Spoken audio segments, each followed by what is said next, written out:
You're listening to the Road to Wisdom podcast, weaving stories told by wonderful minds about all things motherhood, health, intimacy, politics, nature, and everything in between. Join us on an adventure discovering unique experiences that we can learn from to enhance the ways in which we live.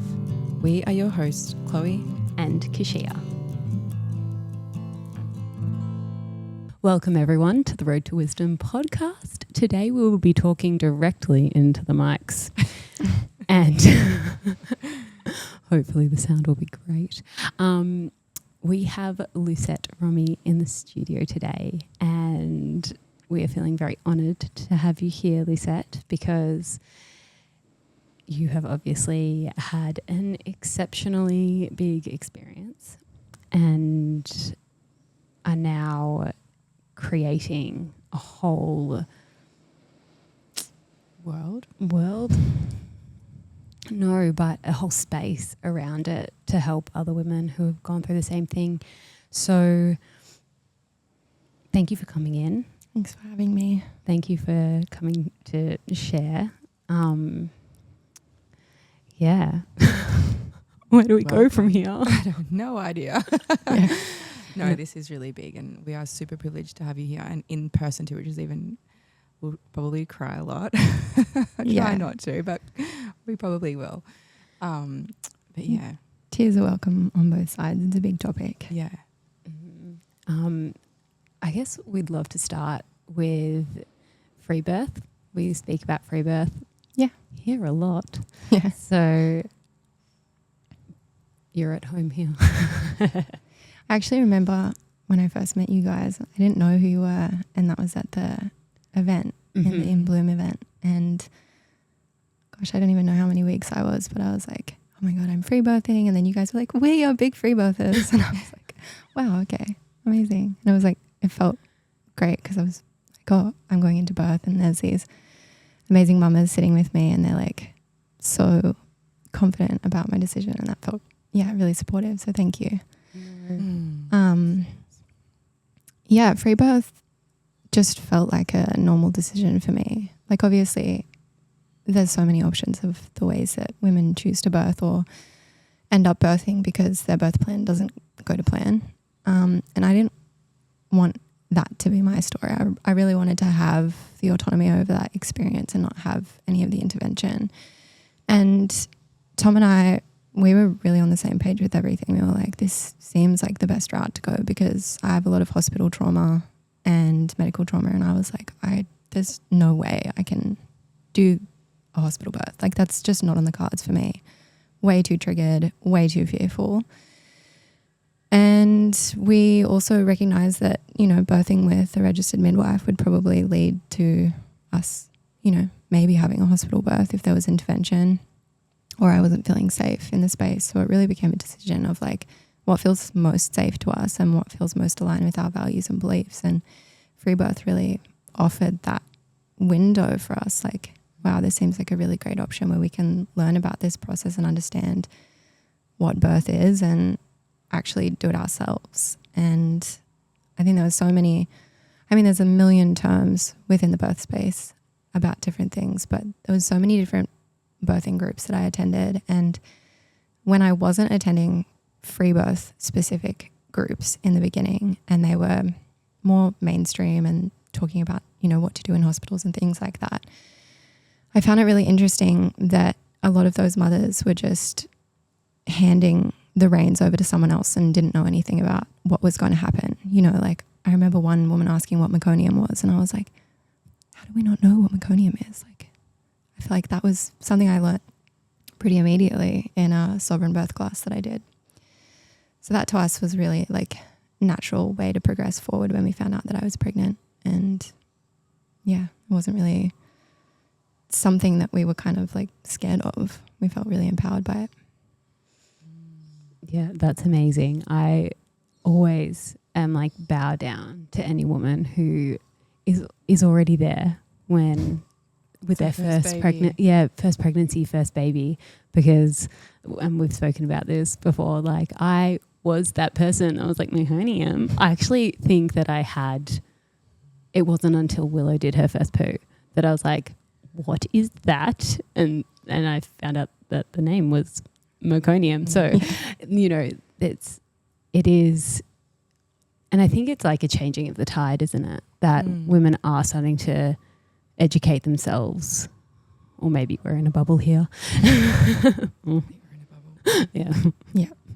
Yeah, okay, bubble. But in our bubble, like there is this huge movement to actually understand and take more ownership of birth in so many different aspects. So which is awesome. And I think something that we try and encourage. Yeah. I mean, there's a lot I can say about that too, but I don't need to go super into it. But I think we've come a really long way in terms of how I think we regressed a lot, you know, when women were experiencing twilight births where they wake up and their baby was just there. That's horrific. And I think, you know, that shouldn't be happening. Women should be able to make the choice, and I accept all choices. But yeah, we're coming back to like understanding what is happening to our own bodies and like how we can birth, and make sure that we understand that process so that we're not completely blindsided and we have autonomy in that. Yeah. Absolutely. When you were going and attending birth circles, because I know that you had a few experiences through attending, and I actually didn't realize that you went to more conventional classes as well. So what were the things that you were seeing, I guess, like between the two as you were experiencing them? It felt like they were, you know, like mostly opposing one another, for sure. Like you'd go to one and you'd be like, oh, like I almost feel like I'm kind of not able to speak my truth here because people are going to think I'm irresponsible. And then you'd go to the other and people would be like, yeah, mom, go, like you've got this, like how exciting. And that was really supercharged and powerful, because you were like, oh, like, okay, all these people are really cheering me on. But in the other one, I was like scared to raise my voice, because there was always a question of like, well, who's your midwife? Oh, you don't have a midwife? Like, and then I was immediately feeling that shame, being like, am I doing the wrong thing? And I know that's just a perception. That's everyone's like level of safety and where they feel comfort in birth and like the birth space, and potentially, you know, their own traumas and previous things that have happened in the birth space for them. But I didn't need to feel that. And so I was like, oh, these people over here really, yeah, they're like cheering me on. But I will say, yeah, in neither space was there ever a conversation around death. Like not a proper conversation of what do you do if your baby dies?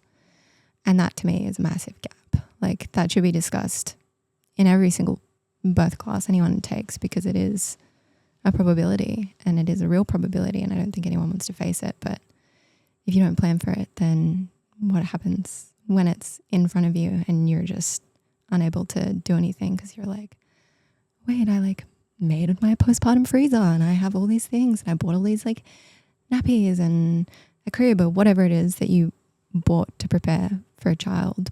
But if that child's not there and you have to plan differently, like no one's talking about that.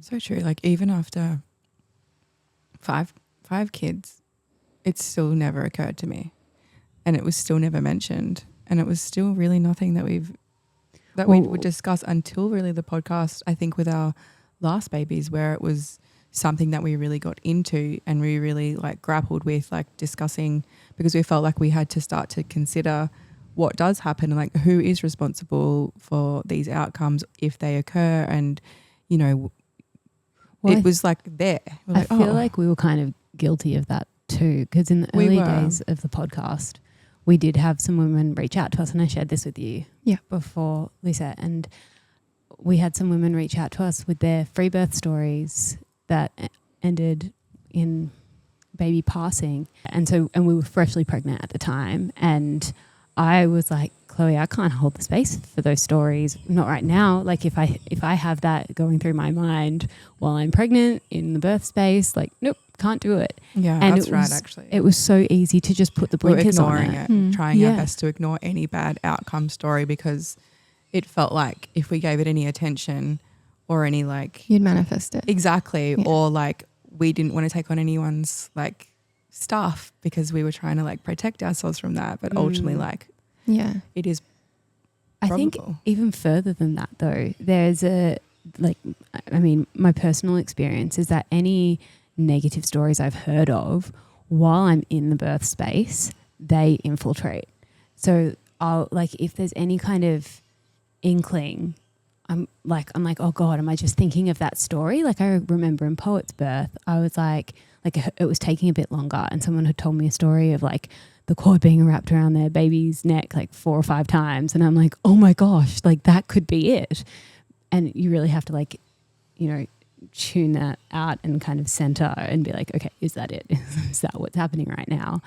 And so there's that element of just trying to like not have those stories or situations, and that actually goes for positive stories as well, where people are like, oh my God, yeah, but this happened to me and I was in labor for 740 days and my baby came out, it was fine. Like you don't want that either, because that will also influence your own decision making, especially if you're trying to stay neutral. Yeah. So I think that was a big thing. But then I guess it started coming close to home, like those stories, like, you know, we met Sally during like because of the podcast, and like we were hanging out quite a bit through, or like keeping tabs on each other through all of that. And then when Sally had her bubs, it was like, oh shit, I think that's when we were like, we need to talk about this. Yeah.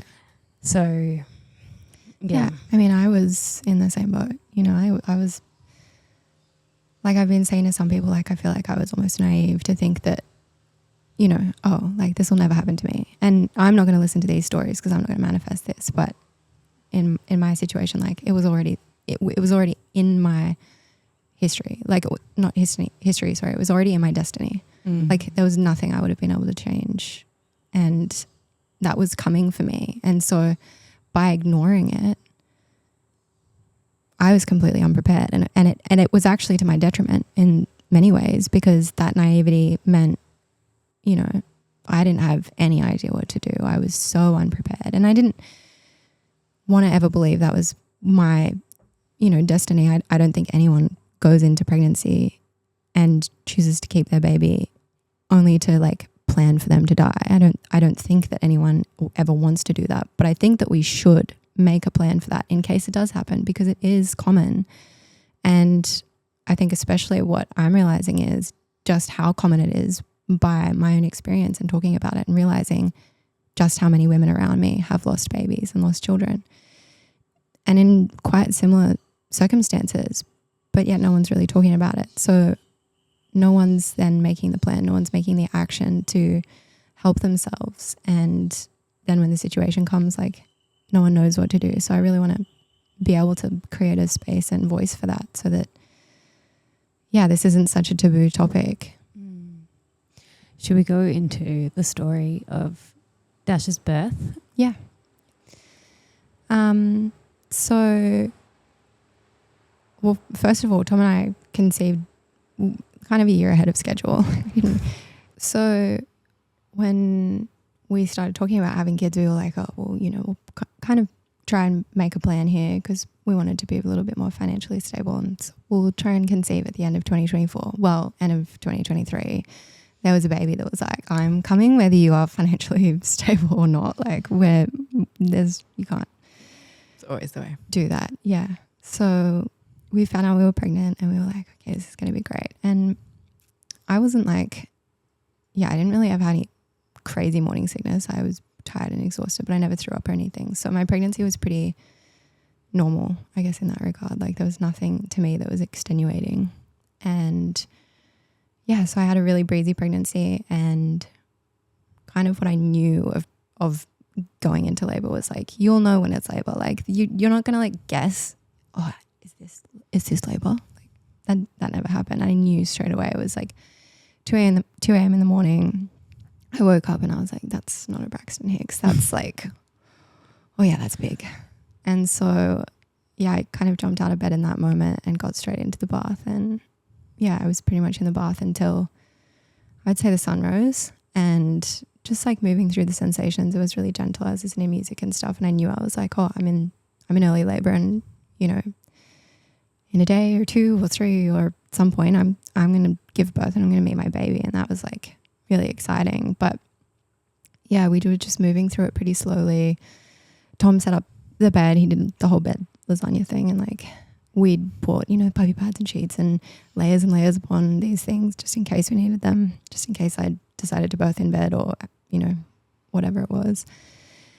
And so that was great. He set that up. And then when the sun came up, my contractions completely slowed down, and I was like, okay, we're just like in this for the long haul. We'll see what happens. So I got back into bed, and Tom had been communicating with our birth keeper, and she came around and she was like, oh, you know, everything looks like it's, you know, progressing well, and I'll come back when you guys need me. And that was kind of that. And yeah, I just kept moving through the contractions, and they were really gentle during the day, and it was kind of okay. And Tom was like, oh, she seems like she's doing all right. Like, I need to go and get some water. Because, you know, we're those people that will only drink spring water. Like, we're not drinking tap water. Like in labor, I'm not drinking chlorine right now. It's horrid. And so he goes out, and of course, like, basically the minute that he goes out, my water broke. I was like laying in bed and just felt this huge bulge. And I was like, what is that? And then just water, like a huge pop and just water everywhere. And I was like, oh my God, that's my waters. So I called him, and I was really excited, and I was like, you have to come home. And he was like, I've got the water, you've got the water, like we're doing this. So he comes back and he starts setting up the birth pool, and he was like, you know, I'll set up the birth pool. And I was like, no, like I think we've got a while. Like, I'm not going to get in the birth pool. I'll just get in the bath again. But he was like, I'm just setting it up. Like, I think this is the point. Every dad knows, hey? Yeah, he was like, I'm not. They truly don't do. they? Yeah. I feel like I did that 5 times with Brenton. I'm like, He's like, I can hear him like inflating it, and I'm like in the bath being like, it's ridiculous. So he's inflated that, like hadn't put any water in it, but I was still in the bath. And I think around 5 p.m. I was like, yeah, I want to get in the birth pool. Like the porcelain tub is pretty excruciating on my body now, and it is tiny. Mm-hmm. So we need a bit more space and we need a bit more cushion. And so I got in, and it was kind of on from then. Like, yeah, it didn't really stop. And I didn't get out of the birth pool until after I'd given birth. So we were in it for the long run. But yeah, my contractions were pretty intense, like from 5 p.m. And I stayed in there, and I think around 10 p.m. I was like, this is it. This is transition. Like, I knew, and I was like, this is happening. And I was saying all the things, you know, like, I don't think I can do this anymore. And like, what am I going to do? Like, I can't do this. I can't do this. And it's just Tom and I. So he's like, oh shit, like, I think she can do this. Like, she told me she can do this. And this means the baby's coming, because she told me this would be the moment she was transitioning. And so we were like, all right, baby's coming pretty soon. But yeah, like 2.5 hours later, still no baby. I was like, oh, I don't know actually how long this is going to take. And I'm really tired. Like, I'd had a pretty poor sleep the night before. Obviously, I'd woken up at 2 a.m. And the night before that, I'd also had a really terrible sleep. So I was running on fumes. And I remember at that point to him, I was saying like, okay, 2 things. I think we need to get the birth keeper here, because I need like a little extra, like I need that feminine support. I need that like wise woman support coming through, where I'm like, okay, this person has seen births, this person's birth, like we just need a little bit more of that energy. And I had also said to him, you know, like, if the sun comes up and this baby's not out of me, I want to go to hospital, because I'm like, I think I'm going to be done by then. Like, I don't think I can do this alone anymore. And that was a hard moment for me to accept that. But I was like, I'm realistic about that. Like, I'm not going to push myself. So we contacted the birth keeper again. We'd been in communication with her the whole time she arrived, and I kept laboring. Yeah, I remember being really frustrated actually, because I was the baby was stretching my birth canal, but doing that, I don't even know what this is called, but when it descends and then it goes back in and it descends and goes back in and descends, and you're like, is this thing ever going to come out of me? Like, I was like, what is happening?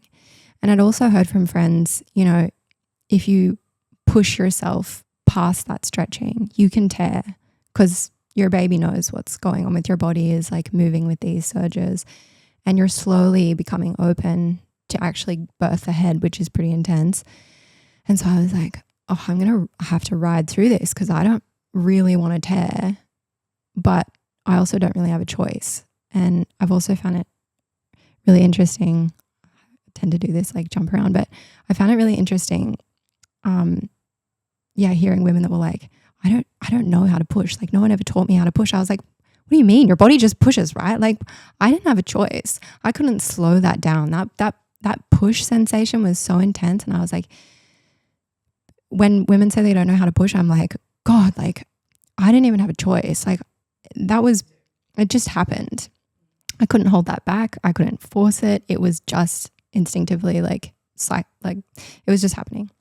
So yeah, we were moving through that and that was all kind of okay. I remember the minute when I was like, oh my God, I can actually feel the top of the baby's head. And we had like a little mirror and I was getting Tom to, have a look. And we were in candlelight. It was pretty, dark. And he was like, oh my God, this is the craziest thing. Like I can literally see the top of our baby's head. And I remember feeling down and feeling the baby's head for the first time as well. And that just being the most wild sensation. And that just kept going and going for another couple hours. So we were like, oh, fuck. So I would say that, that was, it at least had to be like 3, 4, 5 hours of that, which was so exhausting. But I really got to a point where I was like, oh my God, this is the fucking ring of fire, isn't it? Like this is it. And that was the moment when I knew the baby was coming, but that was also the moment when I was like, I'm not doing this ever again. Like, how can anyone expect me to do this ever again? And I remembered speaking to a friend of mine who had said, when she gave birth to her first baby, she'd torn every direction. And I was like certain of it. I was screaming out loud, I'm tearing every direction. And then I remember just thinking like, oh no, this must be the ring of fire. And then I was screaming, it's the ring of fire. And pretty soon after I screamed that, the baby's head came out and I was like, oh my God, the head. And so I started, talking about everything that was happening. I was explaining, I was like, the head's out. And I'm like crying and I'm like, the head's out. And I'm like, oh my God. And so I knew probably that next contraction would deliver the baby's body. Yeah, it was insanely relieving. And so I was like, wow, this is like this was intense, but I did it. I did this. The baby's being born. And so, next contraction came and suddenly I felt this massive turn and I felt the baby turn, like the most painful thing. That was insane. And then right before he came out, I felt him turtle and his little head kind of like felt like it was trying to bury back in. And I think you can even hear me in my birth video saying like, why is it going back in? I was like, can that even happen? Like how? Is that like, we're not doing this again. I'm not ready yet. I'm just not ready yet. Sorry. Yeah. Or I'm screaming like, I'm ready. And so, luckily the baby, the body was birthed and I grabbed his under his shoulders and then the body came out pretty easily and I was like, oh my God, like I fucking did this. That's pretty crazy. Like, wow, I just did this. And there was no complications, it was like a completely autonomous sovereign birth. I was like, this is what we wanted. This is amazing. And I turned around because I was on my knees and I had my arms like up on the edge. And then I turned around and as I was like pulling the baby up, I could see him moving under the water. I didn't know it was a boy, but I could see the baby moving under the water and his eyes were open and I was like, oh my God. And I think I just it's like I almost blacked out for a second as I pulled him up to my chest. And so I pulled him up to my chest and our birth keeper had been filming and she put the phone down pretty quickly and then ran around and started rubbing him on the back and apologized. I was having an undisturbed birth. I was doing my thing, but it didn't even occur to me. I was like, oh, she's coming over to help because obviously help's needed. So she was rubbing his back and she was like, I'm so sorry. I don't mean to touch him. And I was like, no, that's fine. It's okay. Is he okay? She's like, yeah, he's okay. He's okay.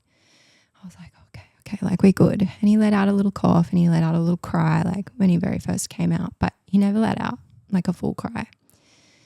And what I'd learned was that that was normal and not all babies like cry a lot. And I was like, okay, he's just a really calm baby. Like he's just chilling. And so it didn't appear to me to be something to worry about. But he was there and he was breathing and he was, opening his eyes, but his whole body was floppy. And his hands and feet were super floppy. And I remember pressing on his feet and like trying to get the reflex in his feet. And I was like, why is he so floppy if he's okay? And she's like, he's probably just coming to his body. Like that can be really normal. And I was like, okay.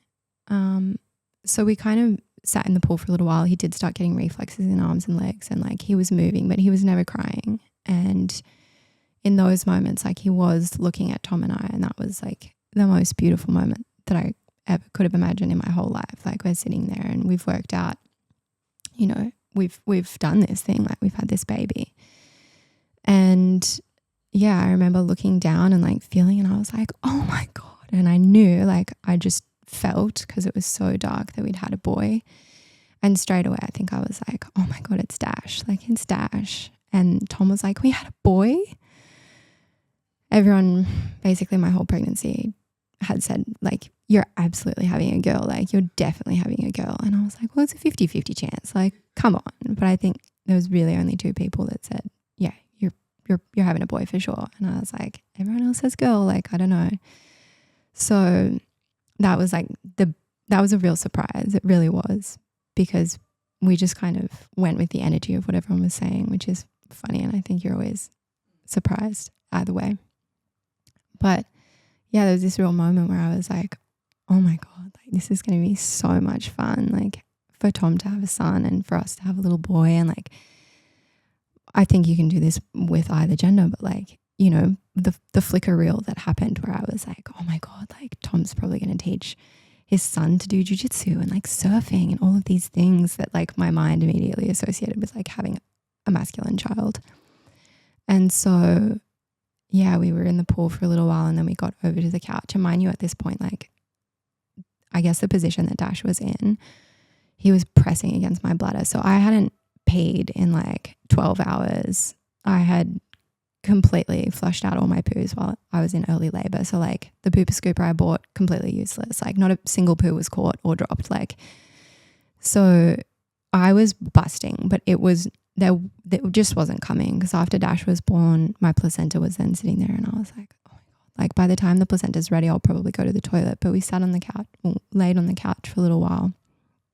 And right before we'd gotten onto the couch, I had been, feeling his body. And right before I had felt to see if it was a boy or a girl, I'd noticed that there was this like really sharp, pokey area on his ribs.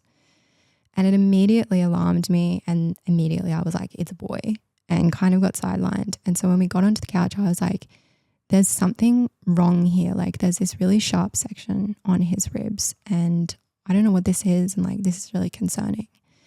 And our birth keeper came over and she was like, can I touch it? And I was like, yeah, of course. And so she was like pressing on it gently and she was like, he's not seeming to be bothered by it. Like he's not bothered. He's not in pain. He's not seeming like it's a discomfort for him. But like if it's something you want to get checked out, I'd say like we should get this checked out. And obviously I'm sitting there going like, yeah, we have to get this checked out. Like humans don't have that. Most humans aren't born with that. That's like having no arm. Like it's pretty obvious that doesn't belong there. But there was a bit of reassurance. And so we kind of calmed into it where I was like, okay, we don't have to like rush this right now and we can sit with this. And he's seeming to be okay. And we can birth the placenta and see how we're doing and then like revisit this later. And so we got up from the couch, we went into the bathroom. I started feeling this bearing down and I went into the bathroom maybe like an hour and a half after Dash had been born. And like as I was squatting to squat over the toilet, the placenta was like falling out of me, like almost fell straight into the toilet bowl, and our birth keeper's there ready to catch it with the bowl. Like, oh my God. And so we caught it and he had like the longest umbilical cord ever. I could have put him over my shoulder. It was crazy long. And so, yeah, the placenta had been birthed. I did like the world's biggest pee. swear to God, I was like peeing for 10 minutes straight or something. And then from there we were just kind of like, okay, well, this is it. Like, now we get into bed and we're going to have the rest of the day and we're going to start settling in with the baby and probably have a sleep. We're fucking tired. Can I swear? Yeah, okay. absolutely.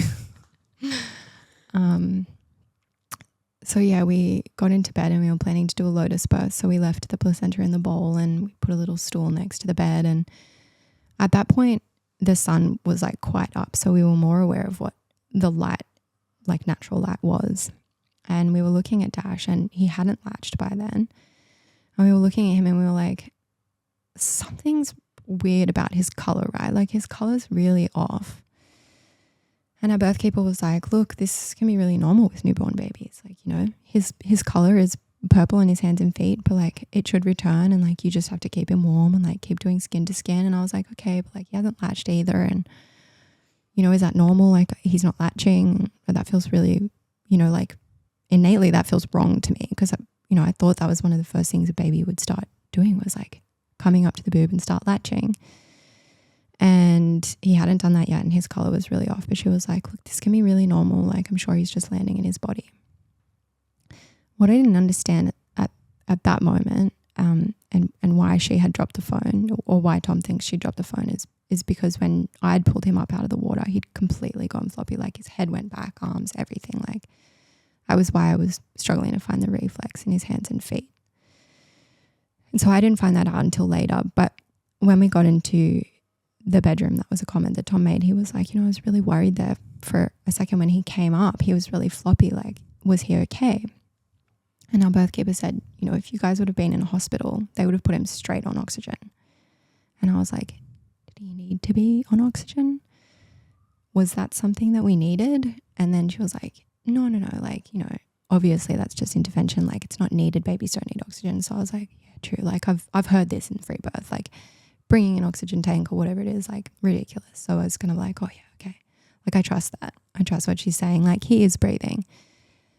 But I didn't know what a newborn baby's breathing was meant to sound like. And so we were listening to him breathing and I was like, wow, there's like a real rhythm to it. Like these sounds that he's making, there's a real rhythm.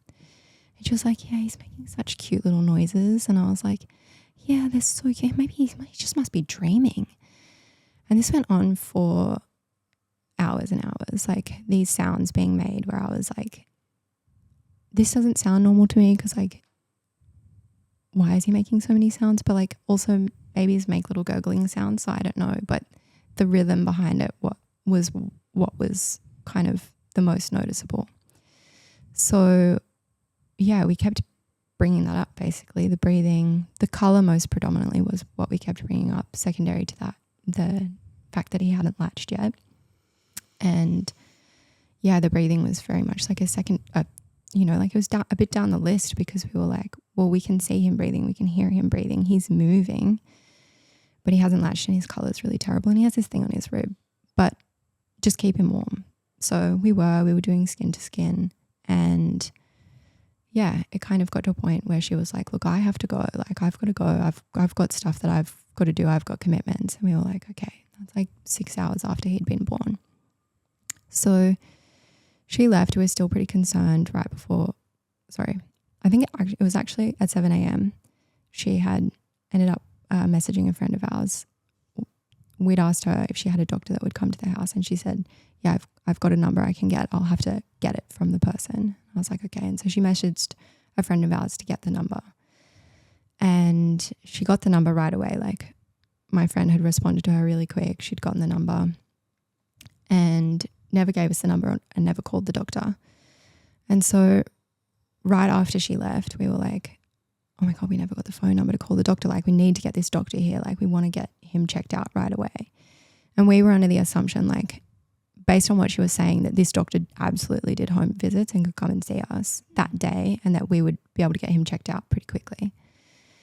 And so we tried calling this doctor and that just became a wild goose chase. Like we called somebody, they're like, oh, he doesn't work here anymore. And we were like, oh, okay, like what's going on? And so we called the other place that they said he worked and like it started to get really weird. So I was like, this isn't feeling good. And I looked over And at this point, Dash was on Tom's chest doing skin to skin. And his arm had dropped out of the blanket. And we had a heater in the room. Like, we'd been told to keep him warm. So we were doing everything we could to make sure the room was really, really warm. And the blanket on his chest, his arm had just dropped away. And when I went to grab it to put it back under the blanket, it was completely limp. And I was like, oh my God, like something's really, really wrong. And Tom was like, what do you mean? And I picked him up so quickly. I was like, he's completely limp. He's completely floppy. And in that moment we were like, what? Like, this isn't fucking normal. This is like really, really wrong. And so we basically started figuring out, like, for the life of me, and I'll go back to this moment time and time again. Like, I have no idea why right in that moment I didn't call the ambulance, other than the fact that I'd just been reassured that like everything was pretty normal and he was perfect and like everything was normal consistently. And so we started calling this other doctor, like a GP that I had seen earlier in my pregnancy, to do bloods. And I was calling her and Tom was calling our birth keeper. And our birth keeper basically recommended for us to to check his temperature first. And then we were like, his temperature's really low. It's 34.5. And she was like, you have to warm him up as quickly as you can. Like, try and put him on a hot water bottle. And if that doesn't work, like, maybe you can run a bath or something. We were like, oh my God. And I remember on the phone her saying, like, if his hands and feet are like purple and blue, that's pretty normal. But like, you have to be really worried about when the whole body and the face are blue. And I'll keep thinking about that forever, because we have photos that she had taken of Dash where his whole body was blue the whole time. And so I was like, not really clocking that in that moment, but later obviously clocking that, just being like, what the fuck kind of advice was that? And so Tom runs, gets the hot water bottle. He's like putting the bath on. I'm finally on to the doctor. And by the time he comes back in, I've like taken a photo of Dash. I've sent it to the birth keeper, where his breathing had gone completely shallow and all the colour was draining from his body. It was like white and red and splotchy. And I was like, is he dying in this moment? Like, this doesn't look good. And she was replying like, his colour looks like it's improving. And I was like, what? And then like immediately basically getting the call from our doctor, who had called me back. And by the time she'd called me back, Tom was already on the phone to the paramedics. And I didn't even have to say anything else. The doctor just went, what's his temperature? And I went 34.5. And she panically said, call the ambulance. And I was like, no, if she's telling me this, like, something's really wrong. So by the time like the paramedics, got onto the phone and they're talking and he's in my arms and they're like, we can hear him. He was making these like noises where he was gasping for air. And I could hear him making these noises, and I was like watching his chest like really struggle to take a breath. And I was confused because I'd just received another message from someone saying like, he looks like he's improving basically. And I was like, I don't know how to do CPR. And they were like, we're going to talk you through it. And so I'm holding him in my arms and I started administering CPR. And Tom was sitting there. Both the paramedics down the phone were counting me in. They were telling me what to do. Tom was telling me what to do to make sure, and he was watching to make sure I was doing it right. And honestly, I think that's going to be one of the most difficult moments of my life, is like trying to keep my baby alive and not being able to. And feeling like we didn't have any support and like, what the fuck have we just done? Like, and I don't even remember the paramedics arriving. Like, I remember them running.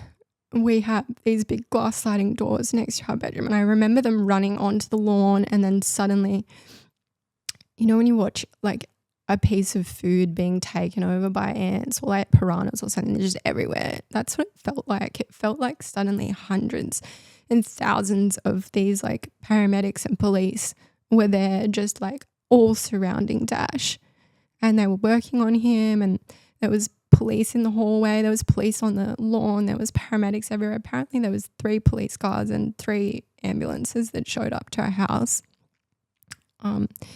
One of them was like it wasn't a helicopter, but like the helicopter paramedics that come when there's like a really severe emergency, because they're more specialized in their training. They turned up, and like I know the moment that he left his body, and it was seconds before the paramedics came in the room, like mere seconds. And we replay that moment all the time, because for a long time we didn't know why Dash had passed, and we do now, but they drove past our house. And so there would have been like this, 30-second window where if they wouldn't have driven past the house, I was like, maybe they could have saved him, And so those few seconds before they walked in, when I felt his little soul leave, I was like, oh, this is a fucking nightmare, right? Like, this isn't real. And I'm dreaming this, and I must be going into labor any day now. And like, my body's having a freak out because I've never given birth before, and I'm just picturing the worst. And so I think the shock of it all, I just completely dissociated. Like I sat back and I was watching what they were doing, and it was horrific to watch. And I knew it was like those life-saving measures. And I can hear Tom next to me like cheering for him, saying, come on, Dash, come on, little buddy, you're going to make it, come on, you've got to pull through, like really cheering. And I was just sitting there like, this is a fucking nightmare, like this is not real. And it got to a point, they had everything, like they were doing compressions, and then they put the defibrillator pad on, and they had a tube down to help like the I can't remember the thing where they do the air. Anyway, I'm losing my words. So they were doing everything. They put a needle in his leg to administer adrenaline, and the thing that I remember hearing over and over again, and didn't really clock what it meant that they were saying, but they kept repeating with the defibrillator pad, non-shockable rhythm, which meant he never had a heartbeat the entire time that they were there. They never detected any kind of rhythm for them to be able to create his heartbeat again. Like it was gone. He was gone the whole time. And so it just got to a point where they were like, we need to take him to the hospital now. Like we need to keep working on him and take him to the hospital. And I was still naked. Like I was laying on the bed naked.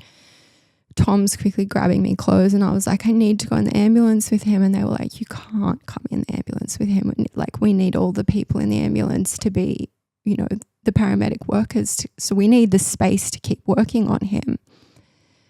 And I was like, are you serious right now? Like you're going to take my baby? Like I need to be with him. And they were like, you really need to let us work on him. And so they grabbed him and they took him in the ambulance, and we had our neighbours had heard the ambulance and they were waiting on the lawn. And this paramedic came over and she was like, I'm going to put a drip in your arm, like in case we need to administer any fluids or anything. Like I was like, yep, sure, put it in. She's like, we're going to put you on a stretcher just to make sure, and we're going to take you to the ambulance on the stretcher. And I'm talking so dissociated that this stretcher got wheeled past my neighbours, and I gave them like a wave or a thumbs up or something, because I was like, this isn't real. So I can be pretty like do whatever I want basically. And my neighbour, who's also a good friend of mine, she saw me do that, and in that moment she was like, we have to go with them because she's not in her right mind right now.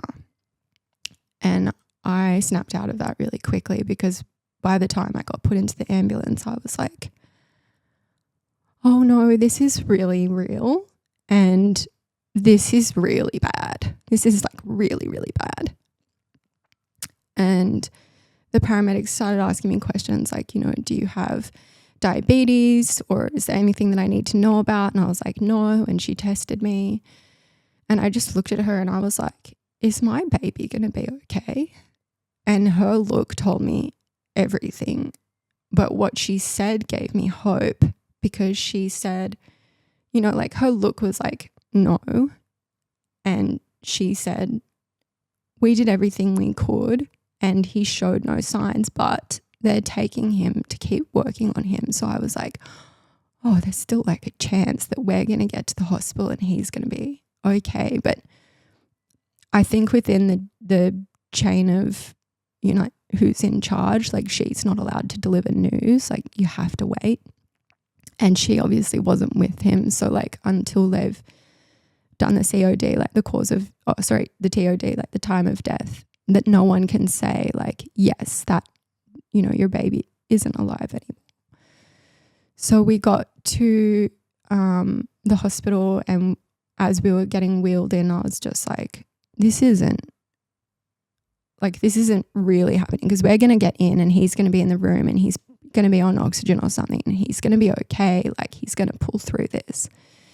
And they wheeled us into this room and he wasn't in it. And I was like, oh yeah, okay. Like he's somewhere else. Like, and that's not telling me anything good. And, you know, like for us to get from my house to the hospital was maybe 10 minutes. So realistically, if they were still working on him or they needed to operate on him or anything like that, like there's no way he would have been in the room with us, like happy and like on a ventilator. Just, I don't know, my mind was in a different pace. But I started like asking like, where is my baby? Where is my baby? Where is my baby? And they were like, someone's going to be in a moment to see you. And I was like, oh, okay. Like that's always the moment where you then get the person that comes in and tells you the bad news.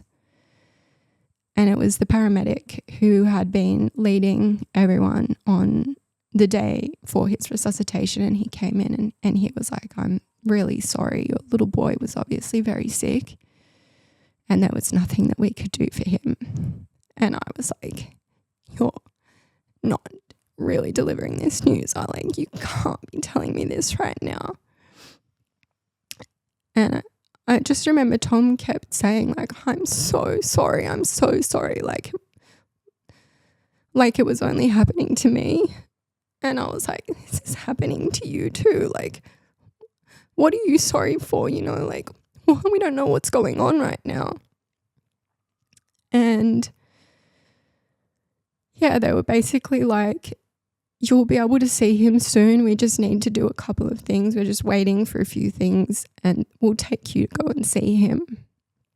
And our neighbours had, you know, they'd arrived at the hospital shortly after us, and we told them what had happened. And our birth keeper had said while I was in the ambulance, like, do you want me to come to the hospital? And I was like, yes, like, of course.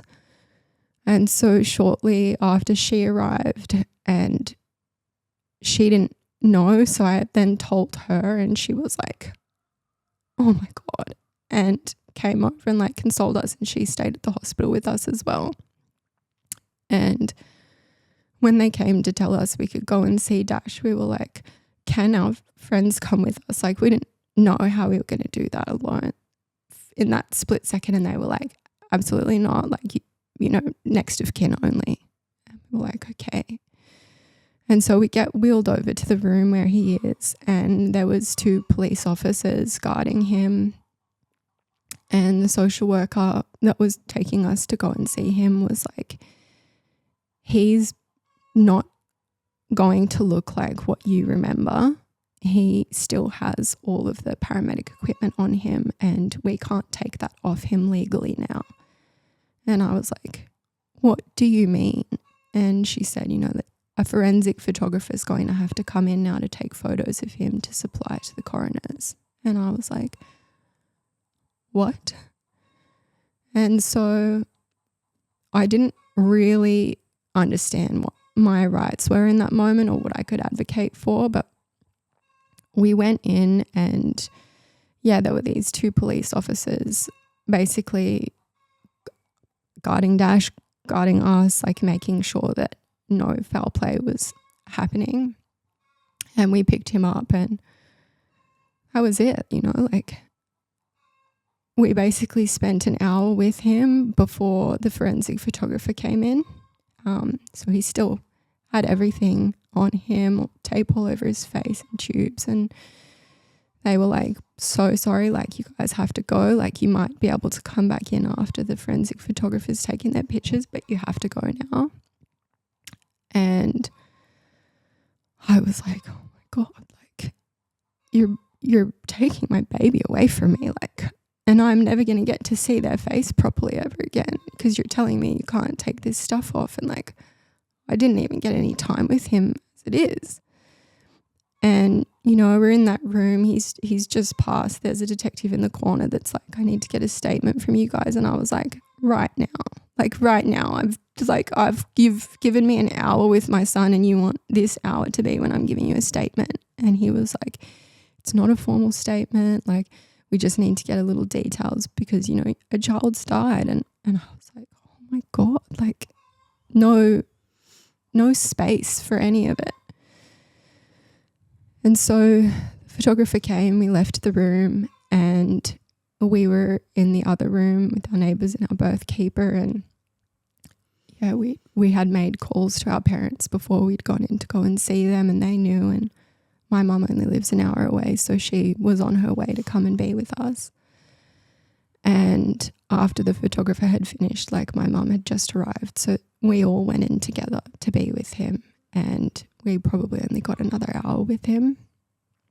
There was a midwife that did come to see me, but she didn't, like she was kind of like, oh, do you have any tears? Like, is there anything I need to know about? Have you been assessed? And I was like, I haven't. I don't have any tears and I'm not really bleeding. And she was like, okay, do you want any pads? And I was like, no, like I'm good. I've got stuff. And she was like, okay, like I'll come back and check on you. She never came back.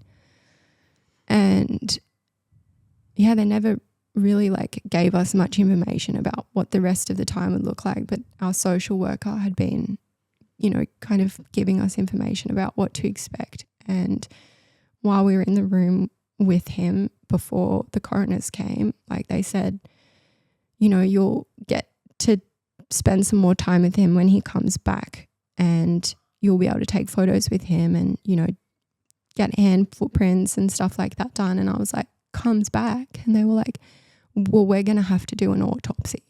And I was like, you're like screaming, like, you're absolutely not cutting my child open. You must be deranged. Like, if you think that you're going to cut my newborn perfect little baby open, like who in their right mind is so psychotic to do that? And he was like, you can say no to this, but like this, I'm telling you that this is probably what is going to happen because we don't have a medical cause for why this happened. And I was just like, there's no fucking way. Like, there's absolutely no way. And I will protest this forever. And so, yeah, we had like another hour with him, and at 5 p.m, like right on the dot, they were basically like, you have to go, like the coroners are here and we have to take him now. And so I'd given birth at like 4:30 in the morning, and that was 12 and a half hours later. We didn't get any more time with him. We didn't get offered more time with him. I know, like if you birth in the hospital, they do let you put your baby in a cooler crib and like let you stay with your baby for the night. And I have so much to say on that, but we never got offered anything like that. And so my mum stayed in the room with him, and the coroners came and took him, and we were waiting outside for her, and she dropped us home. And I was just like, did today happen? Like, I don't understand. I still have blood on my legs. I haven't showered. Like, why is everything so clean? And our neighbour had come in and cleaned the house for us, and apparently it had been pretty trashed because the police had stayed back. It was a crime, like they were acting like it was a crime scene, so they'd taken photos of everything. And paramedics had left like all these plastic things like all over the place from the wrappers because they were in a rush and they were doing everything, but they don't clean up. So she came in and was just like, they can't come back to this. This is like, how traumatizing would this be for them to come back to? I mean, she's such an angel. And so, yeah, everything was clean and we got into the shower, Tom and I, and had a shower, and then we got into bed and we were like, well, now what the fuck do we do? And neither of us had slept. Tom's pretty good at sleeping, so he went to sleep pretty quick, but I couldn't sleep, and that was the start of it for me. I called a couple people to tell them. Like, I called my best friend and she was like out at dinner, and I was like, my baby died. And she was like, what? And I called our birth keeper and don't really remember any of the conversation. I was like, I just don't get it. Like, you said he was perfect and everything was normal. Like, I don't understand why he died. Like, this shouldn't have happened, right? And she was like, you know, saying whatever she was saying, I don't know. And I called my best friend in New York because I was like, everyone's asleep right now and I need someone to talk to who's awake, who can really like hold this. And she was on the phone to me for quite a while. And yeah, the next day it was, a day of no sleep. And we woke up and my best friend came around to drop stuff off and be with us. And our birth keeper came very briefly. My mum was there. My older brother was there. My whole family was on their way. Tom's family were on their way. And we were just like, as you can imagine, inconsolable. Like those hours didn't even feel real. And that night our neighbours came over and were having dinner with us and, you know, like spending time, make sure, you know, it was like everyone was doing shifts to make sure we weren't alone. And then the next day everyone was there again, and it started sinking in when we were showing photos of Dash to like our family, because we were still really proud. Like, we were devastated, but we were so proud to have had a little baby. Like, we wanted people to see him and to know him, and people were like looking at photos and going, he's so blue. Why is he so blue? And I was like, well, he was blue the whole time. Like, we just thought that was normal and that he was getting better, or like he was going to be okay. And they were like, no.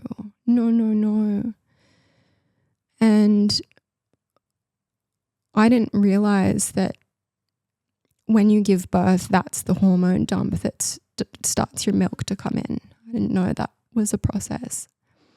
And my best friend had basically been trying to help me through it. The birth keeper had been trying to help me through it as well. But I was like, I'm so unprepared for this. Like, I made all this food that was filled with galactagogues and things to help my milk come in. Like, I don't know what to eat now because my milk's going to come in and there's no baby to drink that milk. Or like, am I going to get mastitis? What's going to happen? And no one at the hospital said anything. Like, the midwife that saw us didn't say anything. She wasn't telling us there is a medication you can take.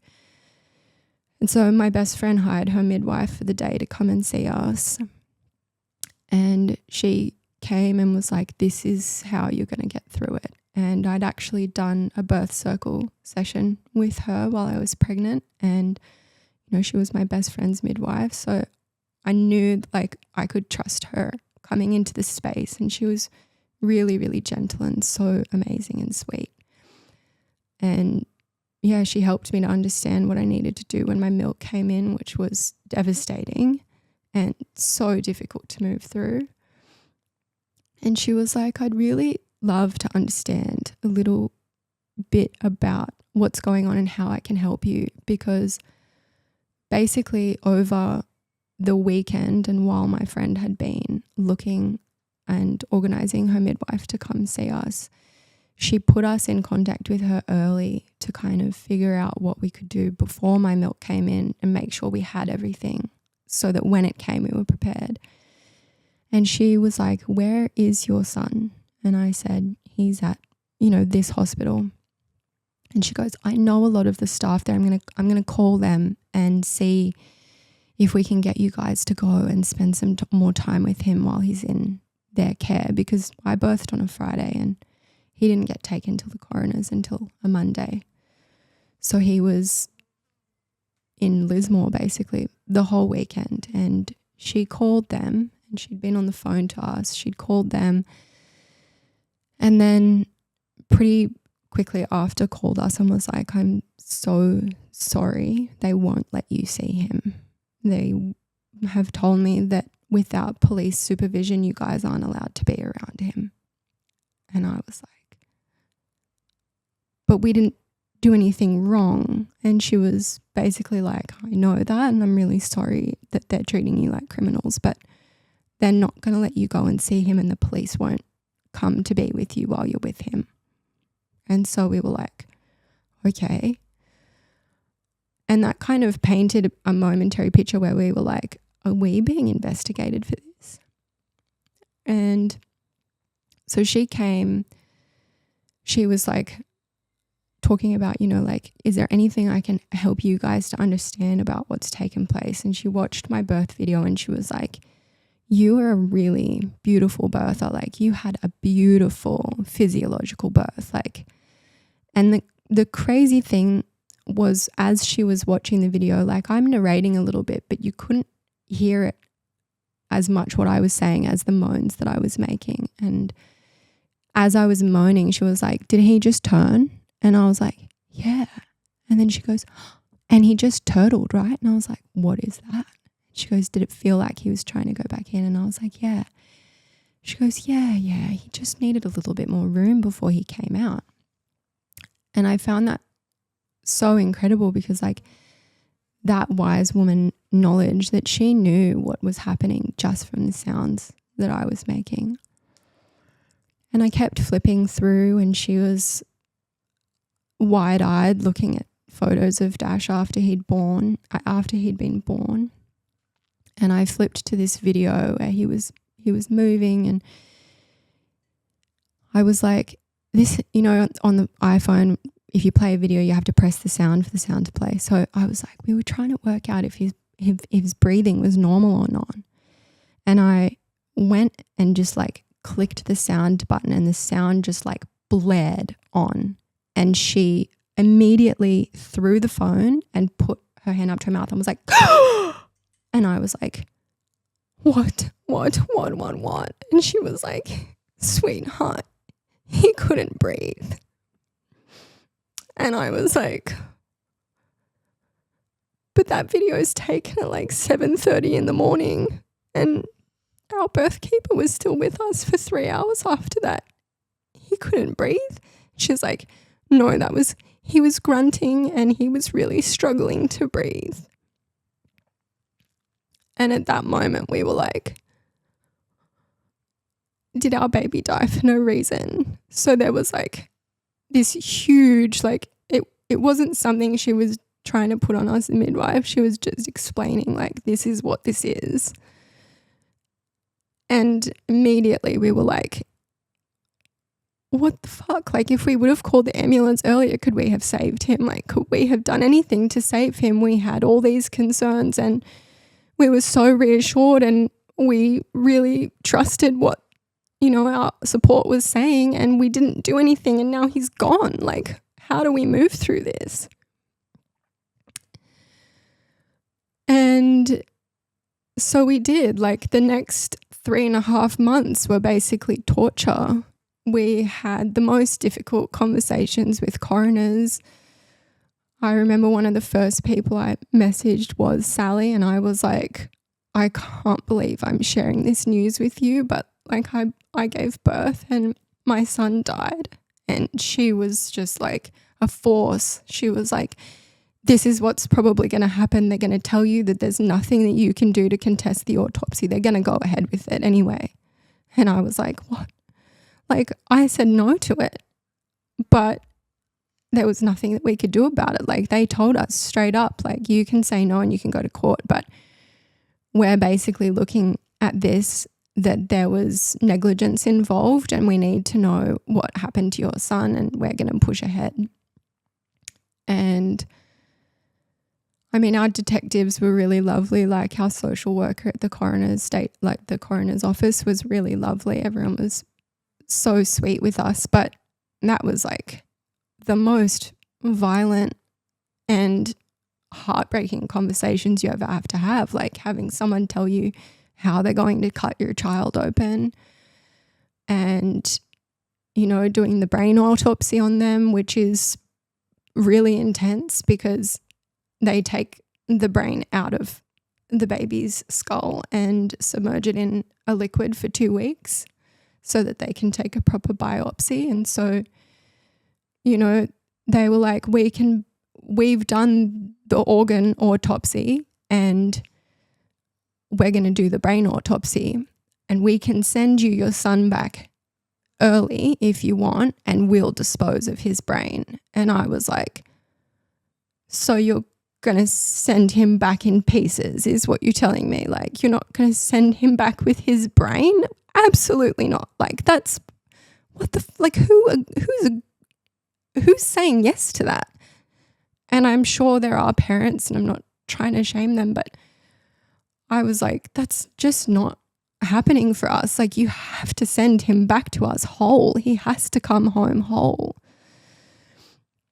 And so we, you know, like we elected for that. We elected to keep the placenta because they also did biopsies of the placenta. And, you know, I kept trying to push them for little bits of information to try and understand what had happened. You know, they were doing the brain autopsy to see if there had been any hemorrhaging on the brain from his clear lack of oxygen. And there was, but like not enough for them to determine, okay, well, you know, his brain bleed was the cause of this. Like, it actually had nothing to do with his lungs. His lungs were perfect. But yeah, we didn't find out properly. Basically, the cause of death was given to us by our death keeper. So Hayley from Paperbark is incredible. No, you guys have heard so much about her. She really is incredible. When she received Dash's body, she also received like the paperwork, and sometimes I guess it says like unknown causes or whatever. They've done the autopsy. There's no report yet. But on ours, it said that there was a cardiac abnormality, but there wasn't any more information with that. We just knew, okay, something's happened with his heart. And was it, again, something we could have prevented if we would have gotten him care, or was it something that was fatal? And we had to sit with that until they gave us the full report. And so I kept calling them and asking for the report and being like, can you please like give us some answers? We're sitting in this like horrible limbo right now of wondering why our son has died. And they just kept saying, you know, like, oh, well, the first time I called, they said, it'll probably take a year. And I was like, I'm not waiting a year. Like, you can't have me wait a year. I think I'm going to go insane if I have to wait a year. And then they were like, oh, maybe in 6 months, like we can probably like speed it up. It depends, you know, we need to speak to a lot of specialists. And I was like, okay. And then I pushed it a little bit further, and they were like, okay, well, look, we're going to try and get this through as quickly as we can because we can tell you guys really need this. And I was like, yes, we absolutely need this. So they booked a date with us, and we found out Dash's cause of death 3.5 months after he passed.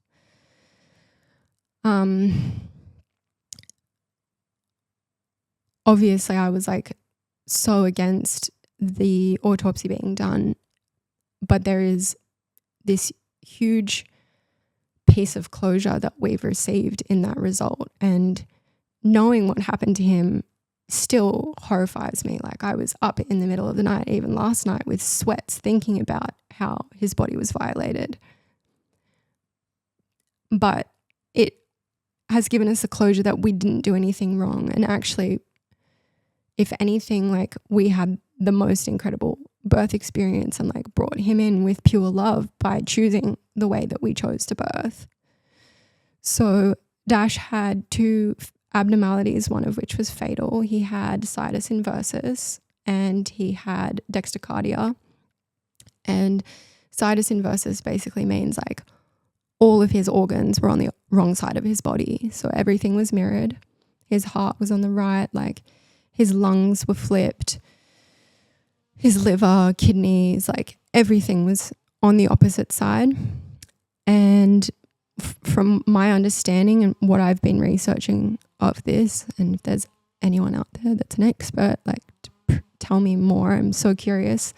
But that seems to be the parent abnormality. So typically with that abnormality, you can survive if there's nothing else going on. And most commonly there is a heart defect that happens with situs inversus. And in Dash's case, it was fatal. Some are not. And in his case, none of the chambers of his heart formed. So he just had one big open heart. And none of the ventricles, aorta, or arteries were attaching.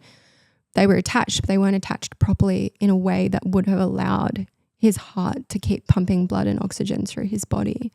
So that's why he was struggling to breathe, because his lungs were actually perfect. And yeah, I think the craziest part about that is like everyone that we've spoken to that's a medical professional are, first of all, like fascinated by his case, because it's quite rare to have situs inversus.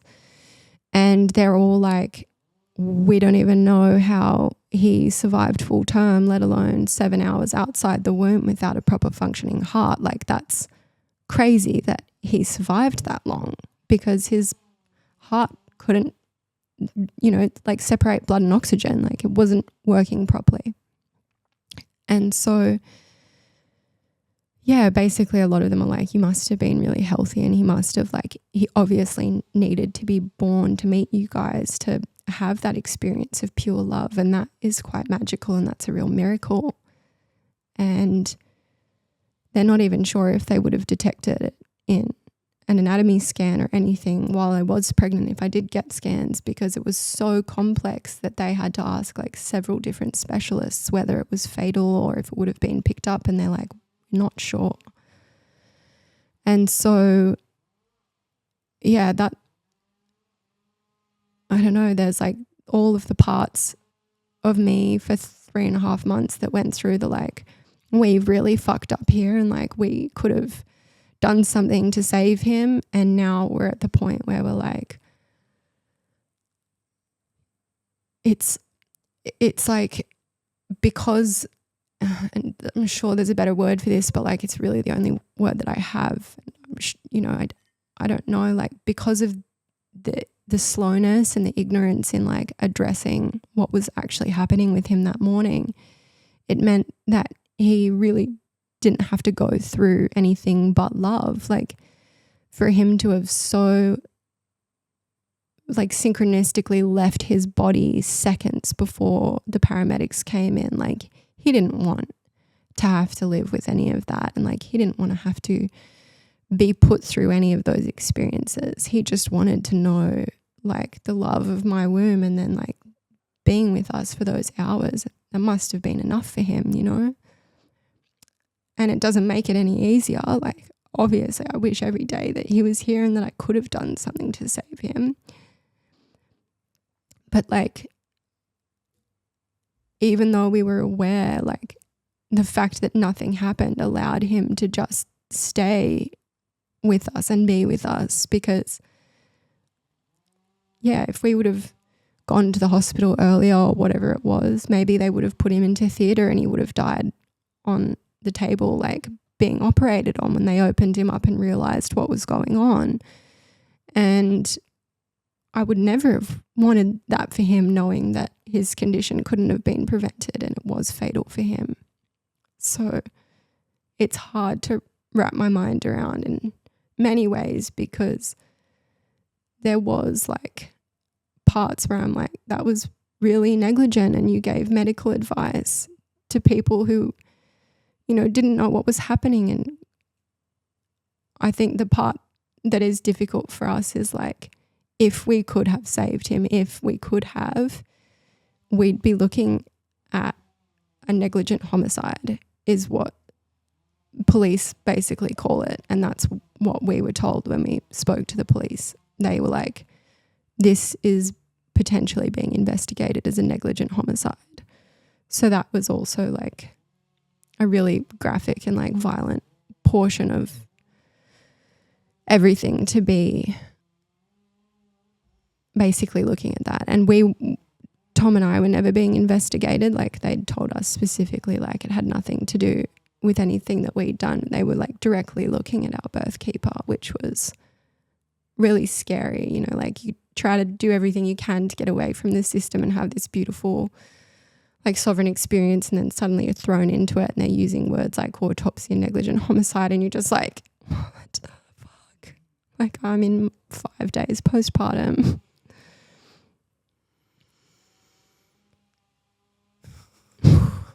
Yeah. I need like a little.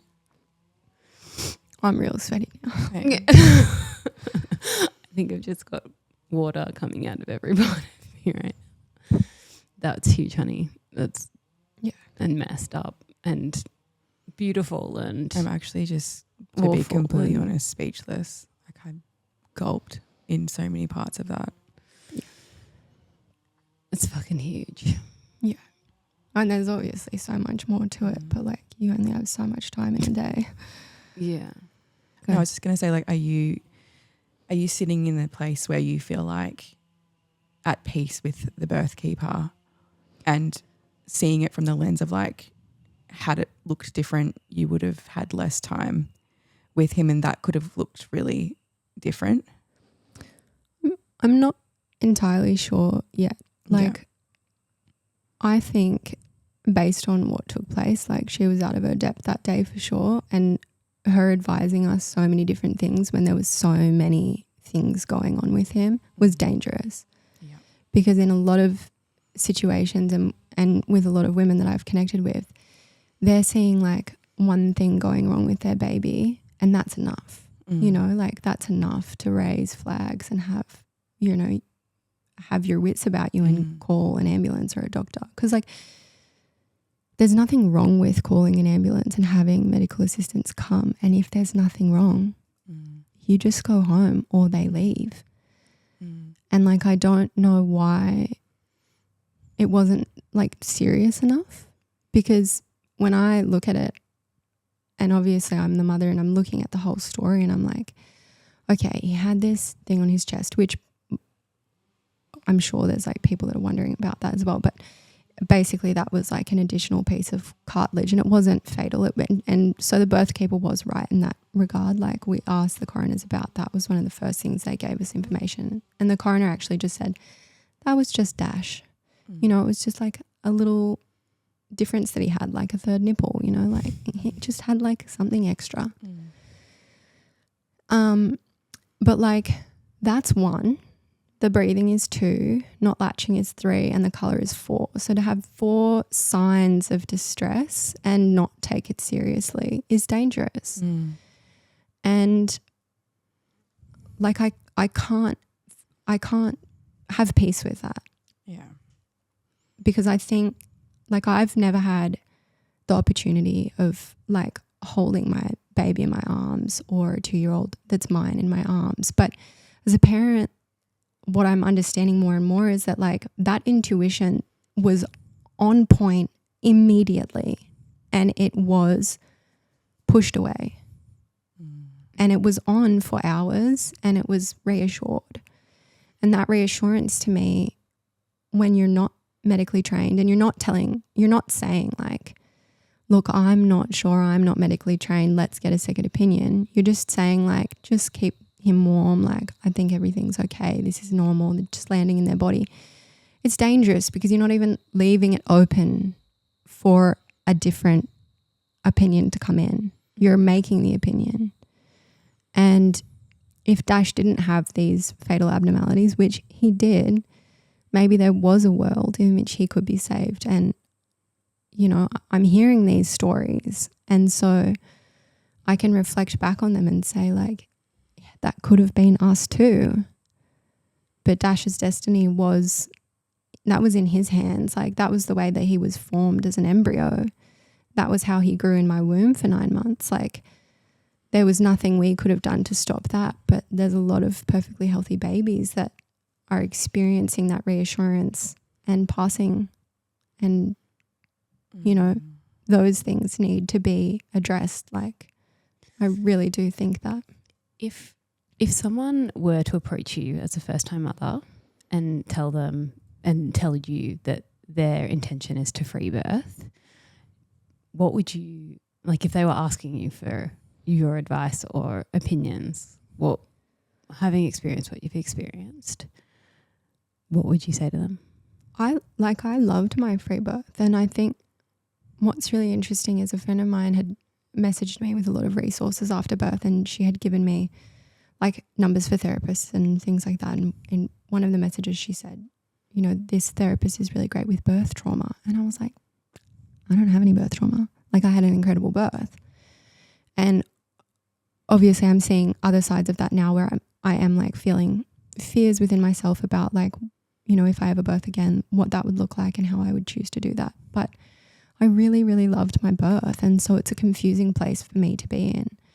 And so I do still think that free birth is like a beautiful way for women to birth and to experience birth. But I think you have to be so heavily aware of what's going on. And when you give birth, like you go into this other place. Like I was in a completely other realm. I was like in the love bubble. I was so fucking tired. I was like, I'm taking the word of this person. And I think what was big for us was like, if we hadn't have called her, because there was a moment where we were like, should we invite her in or not? And we both were like, yeah, like we're good. Like we're doing really well. And then we were like, that's stupid. We don't know anything about birth. Like if something goes wrong, we want help and someone that knows the flags. So I imagine that if it would have just been us two, like we would have called an ambulance within like 30 minutes.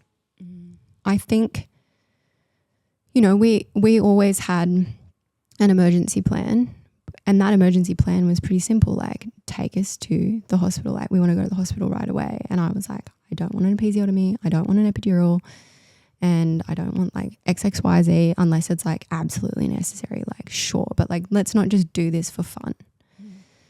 And so I guess my advice would really be like, be 100% about what your emergency plan is and what that looks like and what are your limits. Because, you know, if we would have sat and gone like, oh, our limit is like, if one thing is distressing or wrong, like we call, or like what that looked like. But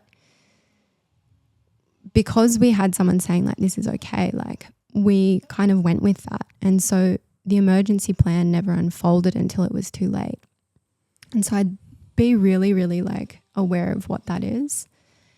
And don't be afraid to ask for a second opinion. Like I've been doing a lot of like research into like these people pleasing. And I'm not saying that this is what I'm doing because I kept going against it. But like from what I'm hearing, a lot of people tend to go into birth and they have this idea of what they want. And maybe they've hired this birth keeper or they've hired this midwife or they're with this doctor, and they don't want to let the doctor or the midwife or the birth keeper down by choosing a different route. And like really then that goes against like what they really needed. It's like when you go and you get a haircut and you come home with a shit haircut and you're like, oh, I should have spoken up. Like there's always these scenarios where like we can speak up and use our voice, or like what does that look like in the birth space for you? Does it mean that you have two people there?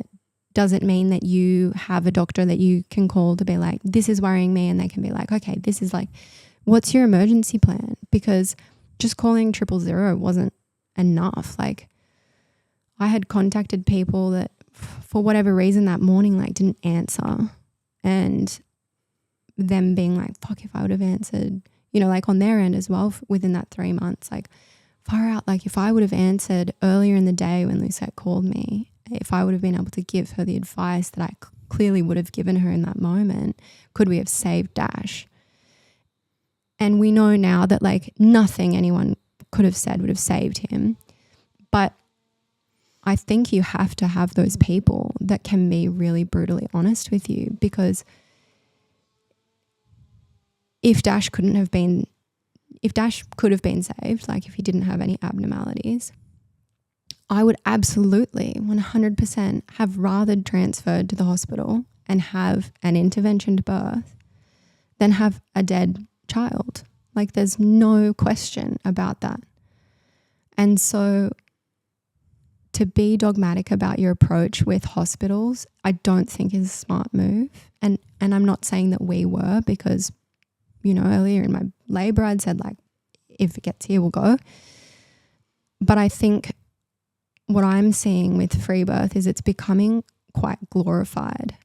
And in its glorification process, babies are dying because there isn't preparation in an emergency, or there isn't enough awareness around what an emergency actually looks like. And I think we're taught like very specific things, cord prolapse, like placenta previa, meconium, like go to the hospital, you know, like if these 3 things happen. But what about the other things that happen? Like where are those? Because, you know, I did an online course on free birth, and I remember watching this whole thing, like, and I remember watching it back after I gave birth, and at no point were they talking about a blue baby. I was like, where's the blue baby signals? Where's the blue baby talk? Like, where is that? Because that was a really key sign for us that something was wrong. And so there's, maybe I wasn't doing enough research. I felt like I was, but I'm like, how can we make more of this known and more of this explored and engaged? Because first time free birthing parents don't know like what a normal newly born baby looks like unless they've, you know, been attending births for years themselves. I think that's something that I've heard quite a bit, like how much we prepare for the birth, and especially as first time parents, like preparing for the afterbirth is so, and that could look like postpartum, but that can even look like how to put a nappy on a baby. Like I remember my first pregnancy, I didn't even clock that I'd need to dress a baby until a baby shower, and I got all these clothes. I was like, oh shit, how do you dress a baby? Like there's all of this stuff that, like birth is such a huge thing that we're just like so focused, like hyper focused on the after part of like the realities of, okay, now you've got a baby. It's like, is this a normal thing? Is this a normal thing? And I do remember asking, because we spent the first 3 nights in hospital, I'm like, she's doing this. Is this okay? Is this, you know, and you do outsource that a lot. But I think that's maybe even going into it first time, something to be aware of. If you've, not. But then there's like I totally also just see that, you know, there's this massive hole, and in terms of how we're cared for as women when we're giving birth, because we talk about this all the time, is that a lot of us hold a fear around the type of care that is mainstream, and we've experienced that. And so our subsequent births don't make sense unless they're a free birth or unless they're with a birth keeper, or you had already obviously well and truly arrived with yourself and who you were and what you were comfortable with and what you weren't comfortable with, and you made that decision firsthand. And we always talk about, you know, like, well, there's just this gaping hole within us who's caring for us, and so we make decisions. And I've also made this decision to hire someone that's like not quite, you know, like you're leaning in to trust people who are not medically trained, and not actually, they don't see the other side of birth, because they obviously they see things differently, or they believe things to be different. And so, you know, we don't discuss the probability of a baby dying or a baby being unwell, because it's like, no, trust your body, everything's fine. You're going to be, you know, you connect with your baby and you'll know. But I also I've had 3 babies that were born not breathing, and I still hold so much shame and like failure for that. And so I totally get why you make decisions, and then it just doesn't make sense. Yeah. But it's not because you chose something that was wrong. It was just that who else is there? You know, like midwives can't work with women. They can't do what they want to do with women, or they look after them because they tick boxes and they get sued and they get deregistered or they get investigated by fucking God knows who because they just were women-centered. And so I totally understand why people are making these decisions, but it's like we're in a really fucking hard place because babies are dying. So like what is the... Yeah, well, there's no middle ground. What do we do? Do you know what I mean? It's like, and we're very shamed for making, you know, like we all know there's a journalist that's doing her fucking best to shame every woman who chooses to free birth and call them out and say how negligent they are and how and women who are working with those women as well. Yeah, but it's like, well, what other choices do we have? Because a lot of us have a really big fear about how we're going to be treated or what's going to happen to us if we try to give birth in hospital. Yeah. So, yeah, it's really fucking hard. Yeah, it is. And there isn't a genuine middle ground of it, because there's not.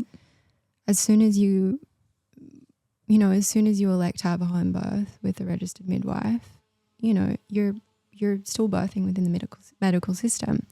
And we all know, like last year they were trying to basically stop even home birth registered midwives from being able to practice at home, and they wouldn't be insured basically. So that didn't get passed, which is great, but like they were still trying to take that away.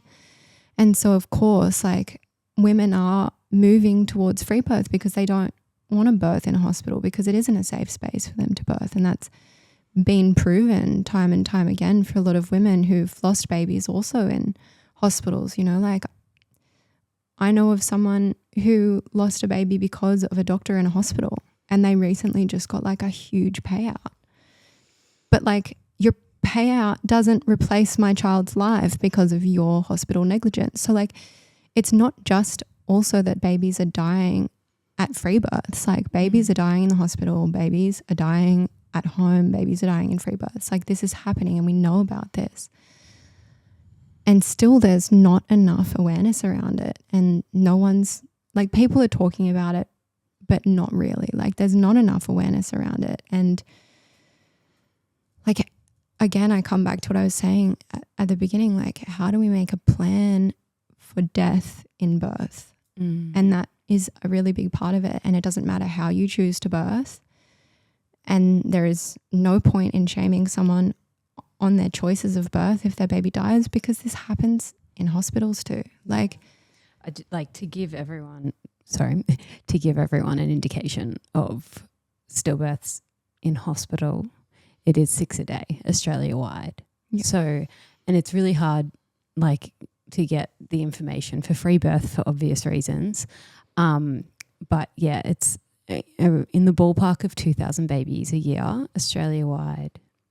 And I heard the other day it was 3,000 from my doctor. Really? Mm-hmm. Well, yeah, I think the last year that they could have been a new year.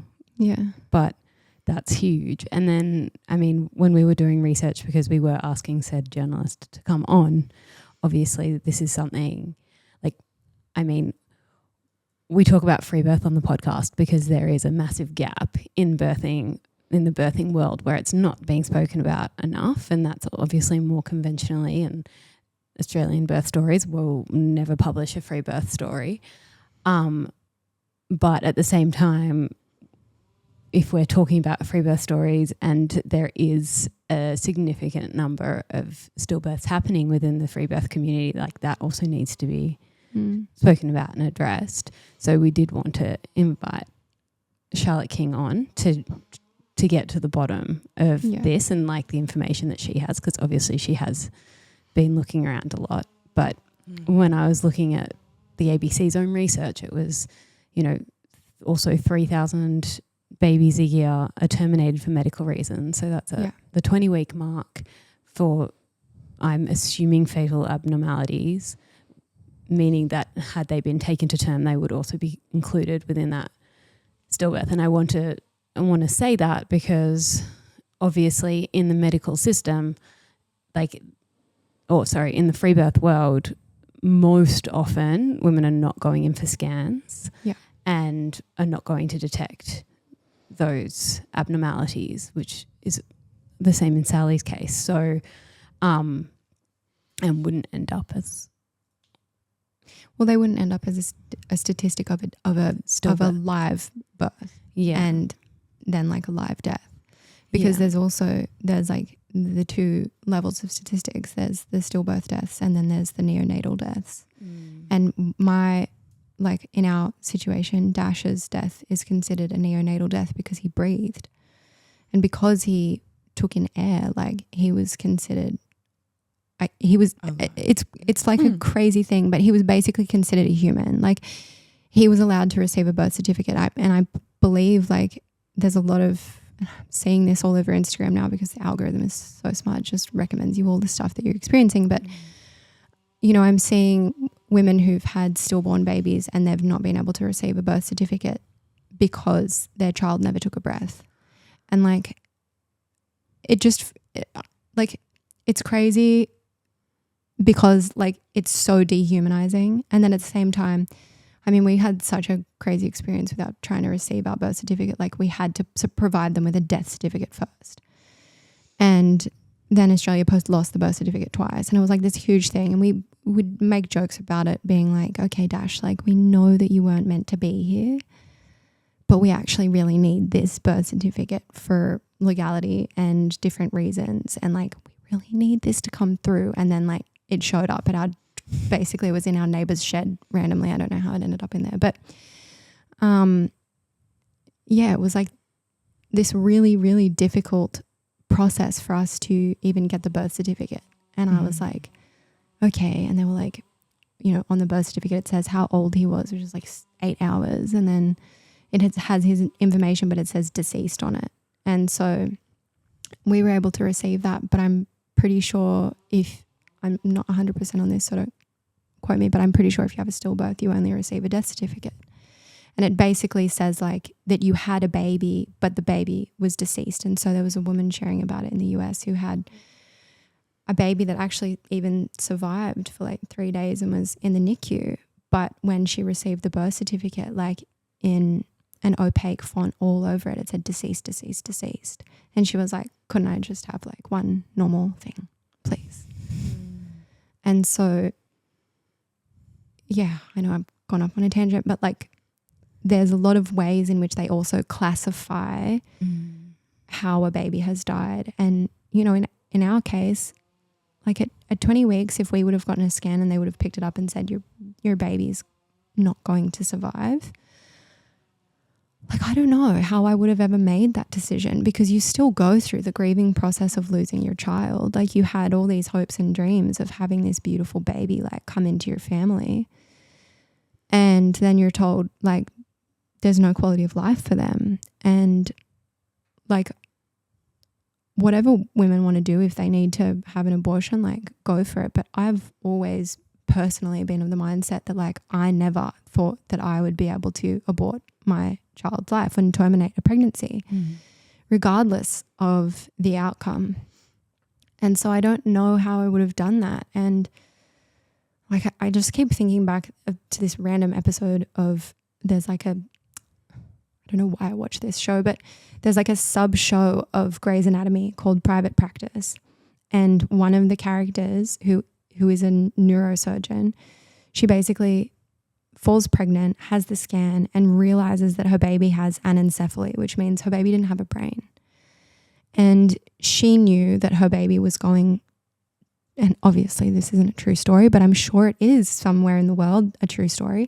She knew her baby wasn't going to survive, but she still carried her baby to term and then allowed her baby to become an organ donor for other newborn babies. And I'm sure that this is happening because I know that Grey's Anatomy and Private Practice actually base a lot of their episodes off of true stories. So, you know, I also question, and I've been thinking a lot about like how that would have looked in our case if we would have found out that Dash's condition was fatal, and if we would have decided to carry him to term and I guess have like a hospice birth. And I know I've seen, you know, like videos and things where women have had births where they've been told your baby isn't going to survive, and she's been allowed to birth them in peace and hold that baby in her arms until it takes its last breath. but you're still under the, you know, like supervision of medical professionals in that instance. But like, we're not hearing these stories. We're not hearing any of these stories. And I'm sure that women probably don't even feel like they have that as an option, or that option is too difficult. And I get it. Like, I have heard of some stories of women being very pressured into aborting their babies at that 20-week scan because, and it, you know, they're told that the baby will take essential nutrients from them, which is taking from your next child. So to basically speed things along, like there's no point and all of this stuff. And what is missing in that piece is that women, and I could be wrong here, I don't think I am, women who choose to terminate versus women who do take their babies all the way, the process and the psychological, the spiritual, the emotional side of it is like absolutely worse for those who choose to terminate versus those who carry their babies. And I mean, I've spoken to people in the birth world who have seen the difference in women, and there actually was no difference in when they conceived next, because the heartbreak is in both, but coming to terms with having terminated versus not going through a full physiological, psychological, stop them from being able to conceive again. Yeah. God, that was really eloquent. I will say, like, I had probably one of the hardest weeks last week since losing Dash. Like, one of the biggest things that I've been really struggling with is sleep, because I seem to be like dropping into these spaces of night terrors, because even though I know the outcome, that doesn't change like the trauma that lives in my body. So sleep's been really elusive for me, and I often am up for hours and hours just trying to like get to sleep or distract myself and dissociate. And it got to a point last week where it was really, really quite bad, and I was sitting on the edge going like, is this what it feels like to die? Like, am I dying right now? And so we went to the doctor, and the doctor that we ended up going and seeing was quite incredible. It was a referral from an incredible Chinese, traditional Chinese medicine practitioner who I've been working with since I lost Dash. But she was like, you have to see this doctor. He specializes in postpartum and he's really incredible. He's going to know what to do. And I went and saw him, and he was like, have you heard about the neurobiology of loss? And I was like, no, like, what is this? And it's amazing. Like, you can speak to all these GPs and regular, you know, practitioners and the coroners and everything, and you never hear about a lot of the stuff that integrated doctors are speaking on. And so, yeah, he was basically like, it's this study that they're looking into right now where, and especially, you know, like within all mothers, but especially with first-time mothers, what happens to your brain when you lose a baby, and basically the death of a baby being the pinnacle of grief for a postpartum mother, because of the physiological complications and implications that loss has. Because once you give birth, your body hormonally starts to do all of these things so that you can sustain the life of a child. But if the child's not there, how confused the brain and the body is, and how like true all of that is, because I have been through it and I'm still going through it right now. And I hate to use this word, but there's no better word, but like, there is no reward after birth. And so, and when I say reward, like reward is baby. And so if you don't have your baby anymore, you don't have the oxytocin releases that continue after you've given birth. So for me, those shut off really, really quickly. And then I immediately went into like high cortisol levels, and all of the stress hormones started going through my body, which meant I was having the complete opposite. And my nervous system's been so wrecked by this experience. And so, yeah, going and seeing him was like quite incredible because I realized, you know, one, yes, if you get lack of sleep and you keep going through that, you can end up in psychosis. And like there are parents that are being admitted because of lack of sleep. And two, the cure is sleep. So like if the problem is sleep, the cure is sleep. How do you get sleep without drugging yourself? Because you're basically trying to trick your hormones and you can't trick your hormones, like not really in a healthy, like normal way. But yeah, something that I never even considered or heard of was like to actually just take progesterone, because that's what your body needs. And that's the oxytocin release that happens when you're like maybe not getting any sleep all night because you've been breastfeeding all night, but then you wake up in the morning and you look at your beautiful, delicious little baby and you're just like, everything's okay, and you can keep pushing through. And the lack of sleep exists, but you're programmed because you're receiving back. There's that reward aspect of it. But if the reward doesn't exist, you basically become heavily, heavily depleted. And yeah, how essentially it basically reconstructs different parts of the brain when you go through that. Of course. Yeah. Course. Yeah. Well, it's like birth after you have your first baby, probably after every baby, but the biggest is after your first. You're a different person. Yeah. Like so many of us want to deny and ignore that that's the case. But after death, you're a really fucking different person when you experience it on the same day, in the same moment.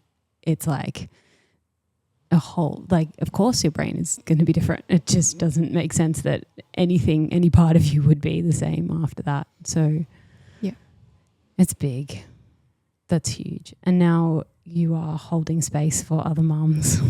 Yeah. Well, I'm hoping to. I'm trying to think of myself more as like a vessel that these stories can come through, or not even a vessel because I don't want to fill up with them, but more so that they can just like pass through me, and that I can be like a platform for women to share this so that it is more commonly known and people can know what helps. I mean, yeah, like one of the women that supported me after birth, I didn't realize until she was in my bedroom helping me, but she'd also lost a baby, and there didn't need to be any words between us. Like she said, I've been through this, and she just put her hand on my leg and we just cried together.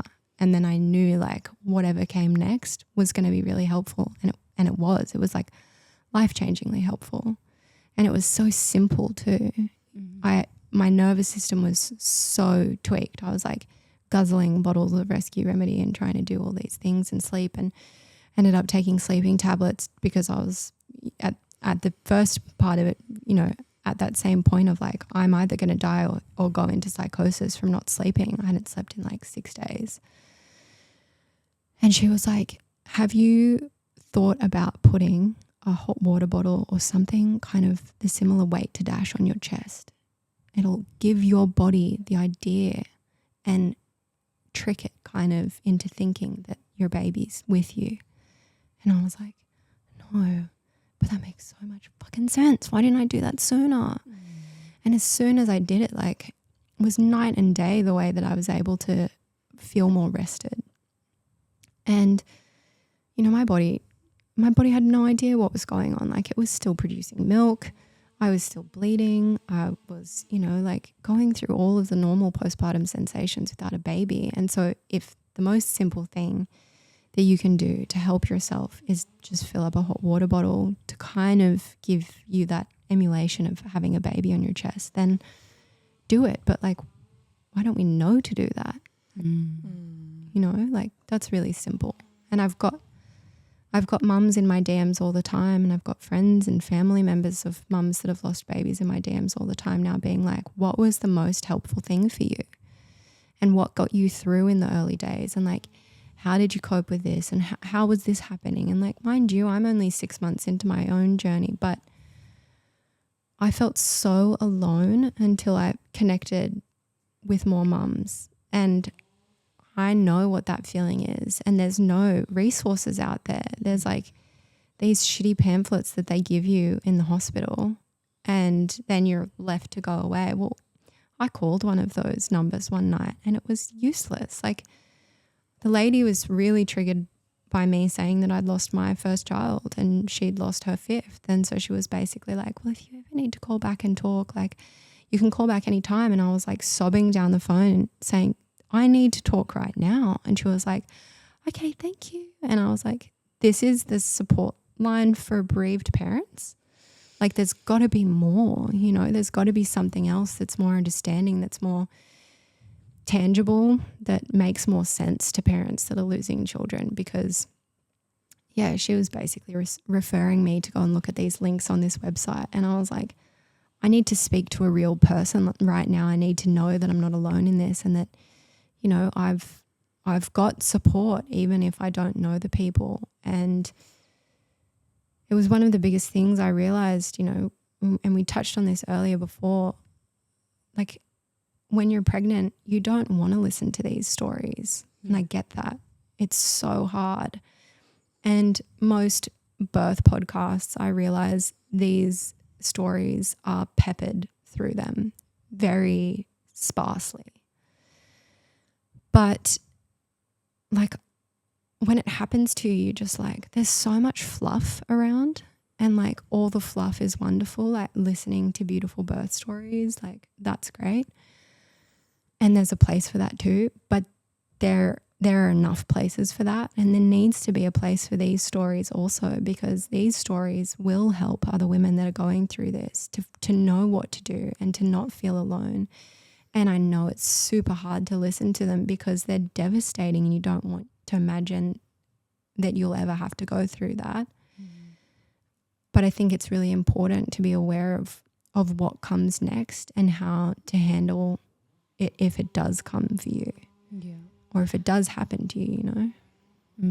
And I would extend that to friends, family and community, because that's, I think, another place where everyone just freaks out and doesn't know what to do. Like, how do you support someone going through that? And all of, So it is a space that's really needed. And I couldn't think of a better person to be holding it, but it's also a big task.